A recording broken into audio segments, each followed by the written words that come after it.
because when it comes to a partner, a potential relationship, or a career, or a lifestyle, or whatever it is that we're trying to make our current reality, that energetic shift of instead of grasping for something, which you in many ways you're resisting it, you're repelling it because you're coming from the energy of not having.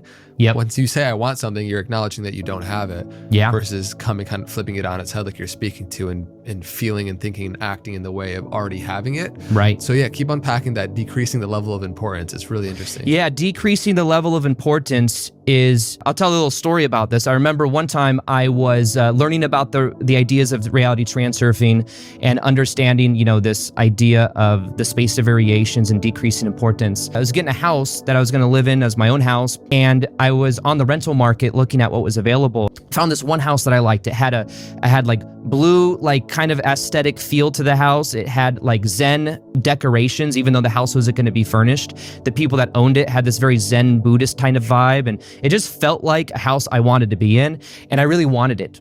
Now, at the time, the real estate agent's like, there's a lot of people that want it, and I didn't know if I was going to get it, because also when sometimes people see that it's a younger guy, I was like 28 at the time, they might assume I'm going to party even though I'm just focusing on my business, But basically, what I did is I remember walking through the house, I knew that I wanted it, and then what I did, I'm reading Reality Transurfing, and I'm reading these idea of decreasing level of importance. So what I would do is I would visualize myself where I would make videos where the lighting was good, and I would visualize it as if it's natural. It's not on a pedestal. It's not this amazing house I'm gonna be able to live in. It was just like natural for my identity. And then what I did is another aspect of reality transurfing is something that's called inner and outer intention. Now, basically what I did in order to tap into getting that house is, what is the inner intention of the person that's renting out the house? So that'd be like my external intention. But the idea is that it's almost like the way that I phrased this, and what I ended up doing is writing a letter to the person that owned the house. And I said, hey, my name is Aaron.